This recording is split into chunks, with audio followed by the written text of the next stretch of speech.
기 4장 25절에서 31절까지 내용입니다.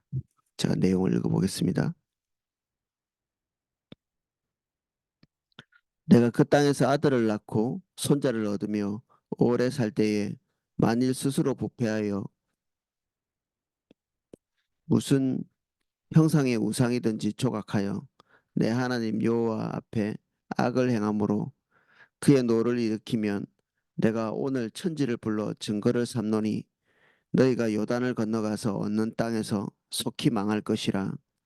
너희가 거기서 여러 날 너희의 날이 길지 못하고 전멸될 것이니라. 여호와께서 너희를 여러 민족 중에 흩으실 것이요 여호와께서 너희를 쫓아보내실 그 여러 민족 중에 너희의 남은 수가 많지 못할 것이며 너희는 거기서 사람의 손으로 만든 바 보지도 못하며 듣지도 못하며 먹지도 못하며 냄새 맡지도 못하는 목석의 신들을 섬기리라. 그러나 내가 거기서 하나님 여호와를 찾게 되리니 만일 마음을 다하고 뜻을 다하여 그를 만나면 그를 찾으면 만나리라. 이 모든 일이 내게 임하여 환난을 당하다가 끝날에 내가 내 하나님 여호와께로 돌아와서 그의 말씀을 청종하리니 내 하나님 여호와는 자비하신 하나님이시라. 그가 너를 버리지 아니하시며 너를 멸하지 아니하시며 내 조상들에게 맹세하신 언약을 잊지 아니하시리라. 아멘. 오늘 그 신명기의 내용 이 자체를 우리는 구약 성경 내내 반복해서 볼 수 있습니다. 어, 먼저 이제 떠오르는 것은 이스라엘 백성들이 하나님 앞에서 성전을 건축하고 난 다음에 솔로몬이 했던 기도의 내용을 보면 오늘 읽었던 이 내용을 그대로 가져가서 카피를 한 것처럼 그렇게 기도를 하고 있습니다. 하나님 앞에서 이 성전의 낙헌식을 하면서 하나님 앞에서 드렸던 이 기도가 어, 솔로몬이 했던 창조적인 어떤 기도의 내용이라기보다는 계속 거듭해서 어, 성경을 읽으면서 특별히 이제 이 신명기를 읽으면서 하나님께서 이 내용을 숙지할 수 있도록 인도하신 것이죠. 그걸 뭐 우리가 유추해 보건대 솔로몬이 반복해서 이 신명기의 내용을 읽었다고 이렇게 볼 수 있겠죠. 다윗이 그리고 솔로몬이 이렇게 대를 이어가면서 이 하나님의 말씀에 고착되고 하나님께서 무슨 계약을 무슨 내용을 이스라엘 백성들과 맺었는지에 대해서 충분히 인식하고 있었던 거죠. 그리고 그 뒤에 나오는 선지자들이 딱 이 내용으로 이스라엘 백성들을 어, 비난하기도 하고 그리고 책망하기도 하고 또 돌이키도록 권면하기도 하고 이렇습니다. 그래서 그 내용들이 또 여기에 있는 내용을 카피한 듯이 똑같이 이렇게 확장해서 기록하고 있는데 다 하나님께서 지금 말씀하신 이 내용을 반복해서 이 계약이 아직도 유효해라고 이렇게 얘기하고 있는 것이죠. 우리도 한 발 더 나가면 포로기에 들어간 이스라엘 백성들이 다시 돌아올 때 그들이 이런 내용을 가지고 다시 그들의 신앙을 고백하고 있거든요. 다니엘의 입에서도 이 내용과 비슷한 기도의 내용이 나오죠. 다시 하나님께서 약속하신 약속을 이렇게 반추하는 것입니다. 이게 기억하는 것이죠. 그래서 이 신명기 4장의 내용, 특별히 이 25절부터 이 포함된 이 내용은 일종의 계약서라고 할 수 있습니다. 계약서. 그냥 무슨 이 로맨틱한 어떤 종교적인 어떤 로망을 담은 이런 것이 아니라 우리가 부동산 계약할 때 계약서를 위반하면 우리가 거기서 치명적인 손해를 입게 되죠. 그것에 대한 책임을 지는 것처럼 이게 일종의 계약서라고 볼 수 있습니다. 하나님과 우리가 적절한 계약을 맺고 그 계약을 위반하면 우리가 가지고 있었던 그리고 누리고 있었던 모든 것들을 상실하고 서로가 서로에게 약속했던 것들이 다 같이 파기되는 거죠. 우리는 하나님에게, 하나님은 우리에게 약속했던 것들이 이 계약서를 통해서 지켜져야 되는데 그것들이 상실되는, 이게 우리가 알고 있는 이 신명기의 특성이기도 하고 또는 십계명, 또 하나님의 계명과 어, 계명의 이 특성이기도 하죠. 그래서 하늘을, 땅을 불러서 증거를 삼는다. 뭐 이런 내용들 우리가 기억하시잖아요. 방금 읽은 내용들. 이게 그겁니다. 증거가 있지. 이런 얘기죠. 증거가. 오늘날 같이 계약서는 쓰지 않았을지 모르지만 하늘이 증거고 땅이 증거고, 이스라엘은 특별히 두 명의 증인이 있어야 이 증거가 효력이 있는데, 그래서 항상 둘을 부르죠. 하늘과 땅. 지금 이스라엘 백성과 하나님께서 맺고 계시는 이 계약을 하늘이 보고 땅이 보았다. 그래서 이것은 파기할 수도 없고, 명백히 한 사람이 위반할 때 나머지 한 사람이 가지고 있었던 그 약속도 이기된다. 그런 내용을 담고 있는 계약서입니다. 25절. 내가 그 땅에서 아들을 낳고 손자를 얻으며 오래 살 때에 만일 스스로 부패하여 무슨 형상의 우상이든지 조각하여 내 하나님 여호와 앞에 악을 행함으로 그의 노를 일으키면, 어, 여러 차례 같이 얘기했지만 우상을 조각한다는 것은, 우상은 우리의 염원 더 이게 노골적으로 나쁘게 얘기하면 우리의 탐욕, 우리의 삶의 방향성이라고 볼 수 있습니다. 우리의 삶의 방향성의 집합체가 우상이기 때문에 우리가 무엇을 간절히 원하든지 그것을 담은 의미, 그것을 형상화시킨 것, 이게 우상이죠. 모든 우상들은 그 안에 인간의 염원을 함축해서 담고 있는 뜻이 있습니다. 그 지금 대학교에서 어, 미네르바라고 하는 그 부엉이, 그 우상들이 놀랍게도 그 오늘날에도 그것이 상징물로 돼 있거든요. 이게 지혜의 신으로 이해되는 거죠. 대학에서 간절히 원하는 것은 지혜, 지식, 똑똑함, 명석함, 학생들이 가장 바라는 염원, 학문적인 명석, 똑똑함, 상황에 따라서 모든 사람들의 삶의 방향성이 휘어버리죠. 그래서 처음 들어갈 때는 하나님께서 이 땅에 왜 보내셨는지, 그리고 우리에게 하나님이 기대하시는 것이 무엇인지 분명히 알았다가도 아들을 놓고 나서 그 방향성이 휘어버리죠. 인생을 아들을 위해서 불사르는 겁니다. 손자를 놓고 나면, 아들까지는 괜찮았는데 손자를 놓고 나면 또 뒤틀려 버리죠. 손자를 위해서. 학생이 대학교 들어가고 나면 인생의 방향이 바뀌어 버리죠. 직장에 들어가면 인생의 방향이 또 바뀌고, 우리는 한 단계 한 단계 들어갈 때마다 우리의 삶의 방향을 바꾸도록 마음의 유혹을 받습니다. 그래서 환경이 바뀔 때마다 우리의 마음은 이 좌로 우로 뒤흔들리죠. 아들 낳을 때, 손자를 낳을 때, 우리 환경이 바뀔 때마다 우리의 삶의 방향은 뒤틀려서 하나님의 분노를 일으키는 거죠. 삶의 방향이 바뀌는 것이 악입니다. 삶의 방향이.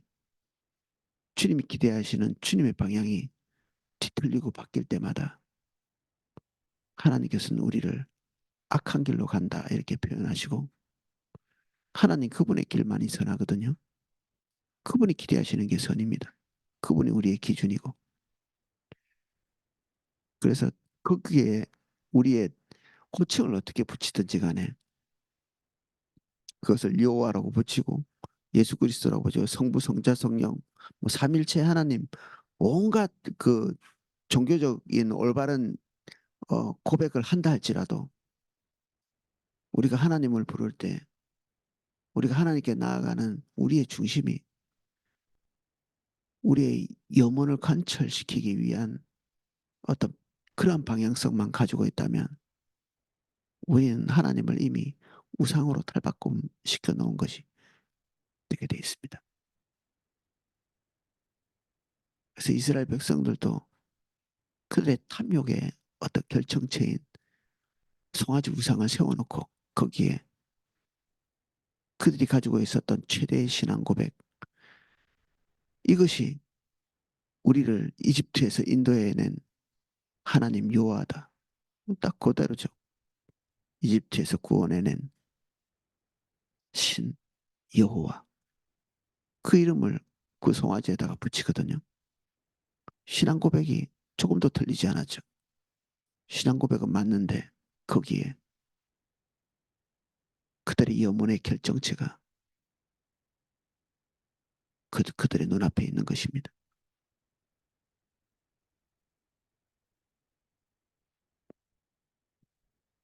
내가 오늘 천지를 불러서 증거를 삼노니 너희가 요단을 건너가서 얻는 땅에서 속히 망할 것이라.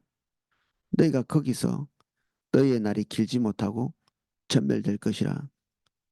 이렇게 사람을 좀 믿어주면 되는데 하나님이 사람을 못 믿는 것처럼 이 계약 맺는 자기 백성을 믿지 못하는 것처럼 이렇게 말하지만 그들이 이 계약을 떠난 것을 역사가 증명하죠.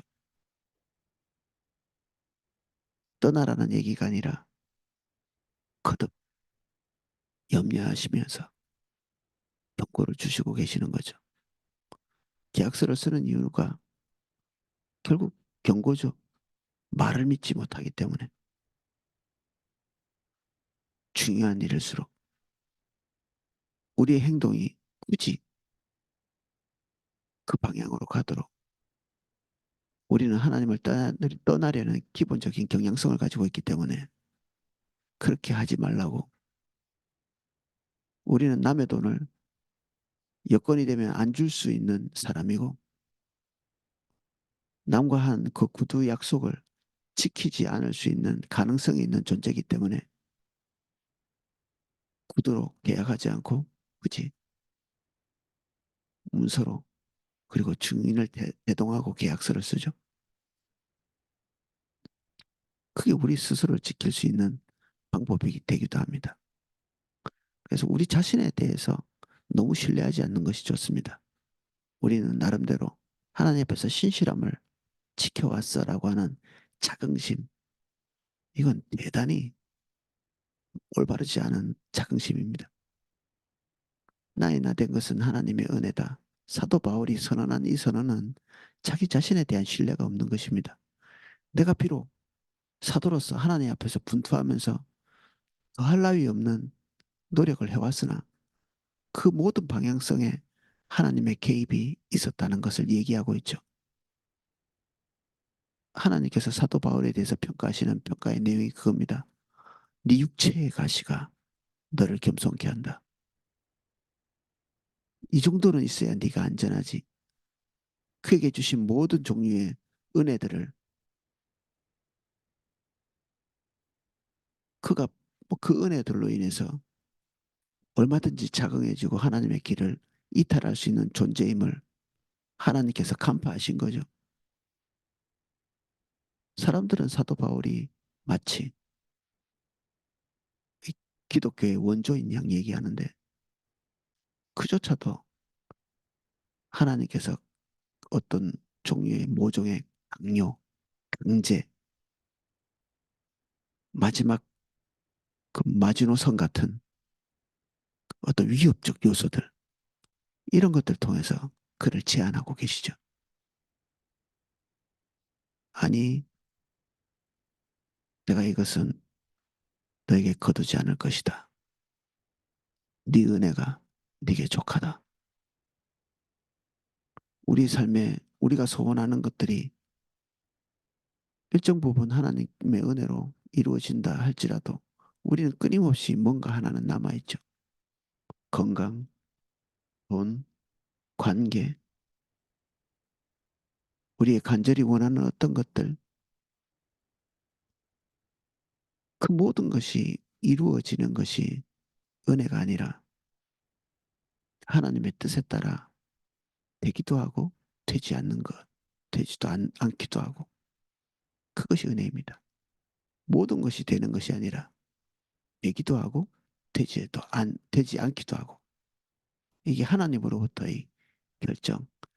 그래서 가장 올바른 기도는 주의 뜻대로입니다. 주의 뜻대로 이루어지기를.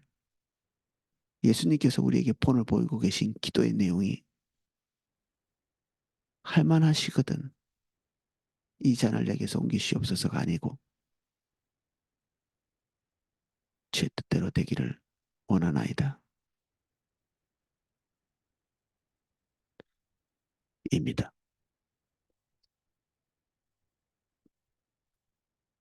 여호와께서 너희를 여러 민족 중에 흩으실 것이요 여호와께서 너희를 쫓아보내실 그 여러 민족 중에 너희의 남은 수가 많지 못할 것이며 이스라엘 백성들이 광야에서 제자리 걸음을 했죠. 인구가 증가해야 되는데 그 폭발적으로 증가하던 그 증가가 멈춰버리고 오히려 미세하게 남아 숫자가 줄죠. 여기에 이스라엘 백성들의 그 인구의 감축, 줄어듦, 그런 걸 예언하고 있죠. 이 저주죠. 또 우리도 그렇죠. 급속히 주님을 떠나는 만큼 우리 인구가 급속히 줄어들고 우리도 어떤 나라처럼 우리 위에 다른 민족이 와서 우리의 리더가 되는 그런 날이 올 가능성이 많습니다. 무서운 일이죠, 한면에서는. 그래도 우리는 우리의 개인적인 일에서 잘 벗어나지 못합니다. 미래의 두려운 결과를 보지만 우리 자식을 두 명, 세 명, 네 명, 다섯, 여섯 이렇게 낳아서 고생할 것 이런 것들 기대하지 않잖아요. 둘만 낳아 잘 살으라고 계속 요청하죠. 그리고 눈치 주고 어떻게 살래 이렇게 얘기하고 이번에 컨퍼런스 와가지고 어떤 세 명 자녀가 세 명이 있는 어떤 자매님이 그런 얘기를 하시죠. 자기 교회 세북을 선교회인데 그 시골에 세 명 낳은 사람이 없는데 환대보다는 가난한데 어떻게 살래? 뭐 이런 걱정, 염려, 뭐 사랑해서 그런 말을 할 수도 있는데 계속해서 불신앙적인 말을 통해 가지고 개인의 복지 그것이 축복이라고 이렇게 생각하는 이게 이율배반적인 거죠.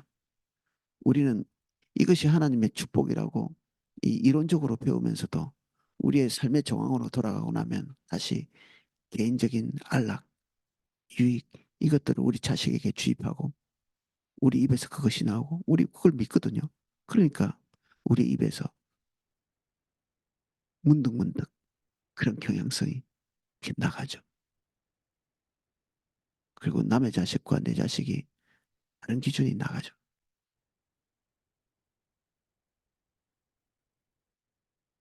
우리가 뼛속까지 뭐 그런 말 세속에서 많이 쓰는데 뼛속까지 하나님의 말씀으로 살지 않는 것입니다.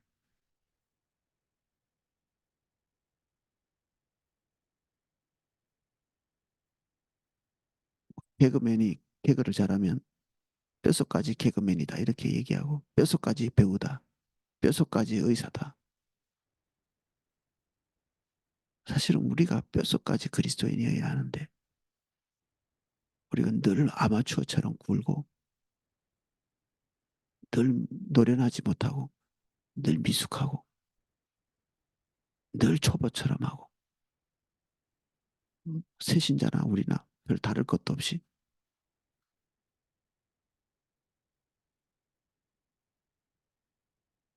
똑같은 목, 같은 시험 이런 걸 반복하는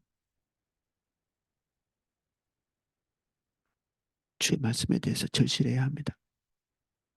이것밖에는 우리의 기준이 없기 때문에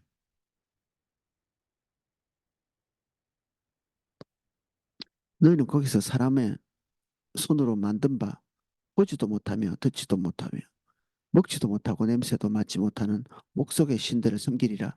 무슨 내용이냐면 생명이 없다는 얘기죠. 우리가 갖고 있는 목표는 생명이 없습니다.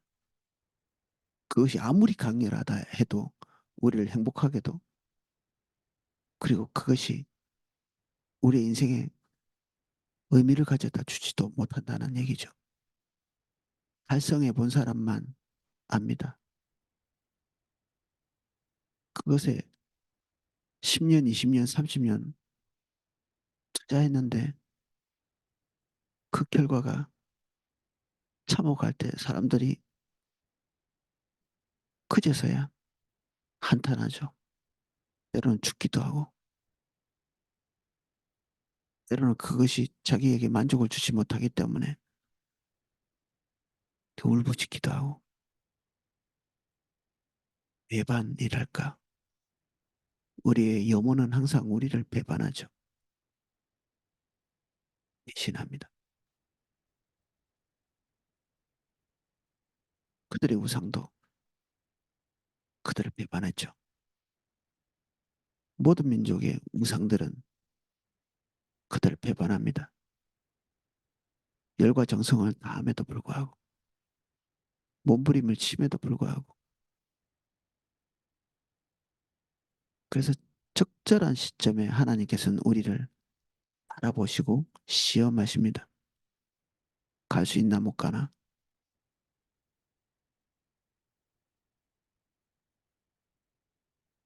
그 저울에 달려서 항상 우리가 미끄러지는 자리에 있을 때가 있습니다. 아브라함도 모리아 산에서 한번 달렸었죠. 그 저울에.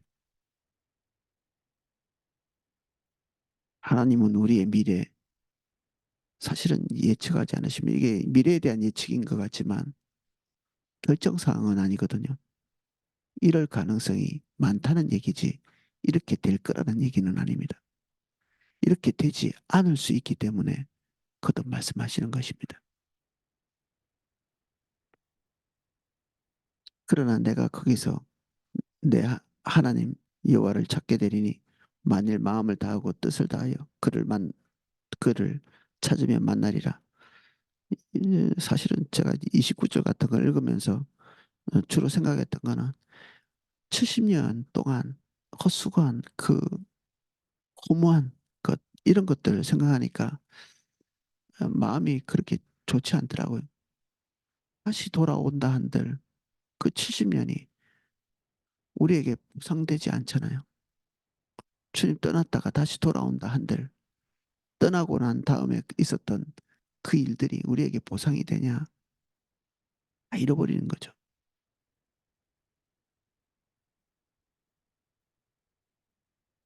근데 오늘 아침에 또 그런 생각이 듭니다. 사실 우리가 우리의 삶을 생각하면 슬픔밖에 없는데 눈을 돌려서 주님 보면 소망이 있죠. 늘 변함없이 긍휼과 자비를 우리를 향해서 버리지 않고 계시는 하나님, 전능하시고 전지하시고 영원전부터 성부 성령, 성부 성자 성령의 그 관계 안에서 사랑의 존재로서 계셨던 그분께서 우리를 그러한 영원한 사랑으로 바라보고 계신다. 우리는 비록 신실하지 못해서 늘 떠내려가는 것 같은 그런 삶을 살지만 주님 바라볼 때 우린 다시 소망으로 돌아옵니다. 모든 희망의 근거는 우리의 신실함이라기보다는 주님의 신실함입니다. 그래서 그 은혜가 우리가 살 집이고 우리가 걸어야 될 희망이고 그렇습니다. 그래서 우리가 해야 될 어떤 기도를 함축하자면 주님 나를 불쌍히 여겨 주십시오. 은혜 주십시오. 주님 따라갈 수 있는 힘 주십시오. 그런 기도죠. 이 모든 일이 내게 임하여 환난을 당하다가 끝날에 내가 내 하나님 여호와께 돌아와서 그의 말씀을 청종하리니 내 하나님 여호와께서는 자비하신 하나님이시라. 그가 너를 버리지 아니하시며 너를 멸하지 아니하시며 내 조상들에게 맹세하신 언약을 잊지 아니하시리라. 아멘. 이 언약이 오늘 우리에게 있고 우리의 신실하지 못함이 비록 한 과정에서 하나님의 징계 가운데 있다 할지라도 하나님은 여전히 긍휼을 버리지 아니하시는 하나님이시기 때문에 우리가 계속 그분의 긍휼을 붙들고 서야 합니다. 우리의 신실함을 붙들고 서면 낙심밖에 할 것이 없습니다.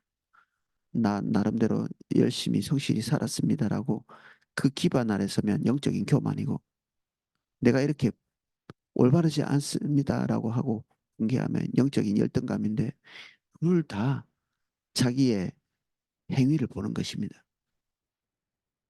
자기를 보지 않고 주님을 보는 때때로 하나님께서 우리의 모습을 계시하셔서 우리의 연약함들이 보여서 마음이 쓰라릴지라도 우리는 거기에서 재빨리 주님이 어떤 분이신지를 봐야 합니다. 우리가 그것을 주목하고 몸부림쳐서 똑바로 살아야지 여기가 끝이 아닙니다. 똑바로 사는 게. 그래봤자 그게 얼마나 가겠습니까? 우리의 시선을 주님께 봐야 합니다.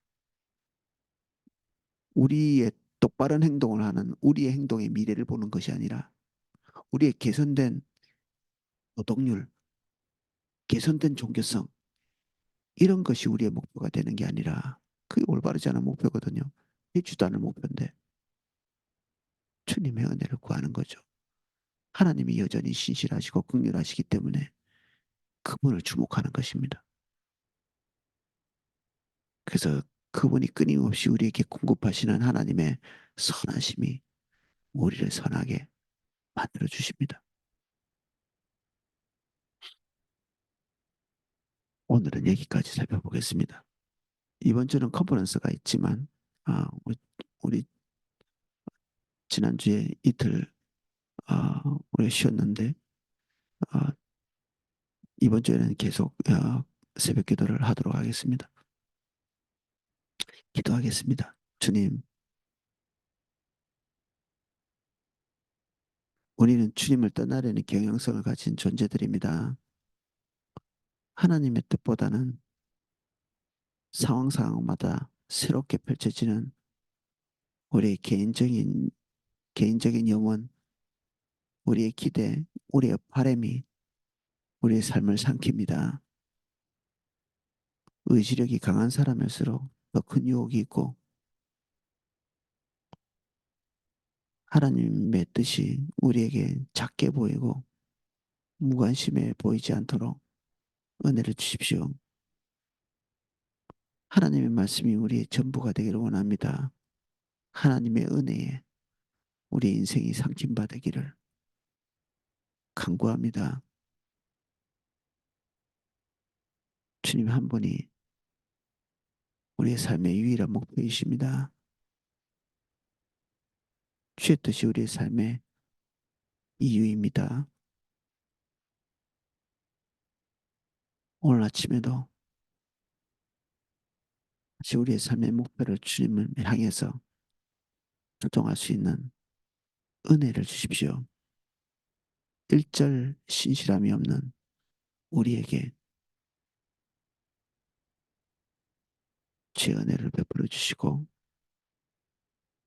사도 바울이 나의 나된 것이라고 말했던 것처럼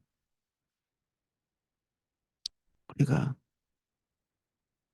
주님의 기대 안에서 서는 삶을 하나님께 감사하는 어느 지점에 있을 수 있게 오늘 우리에게 은혜를 주십시오.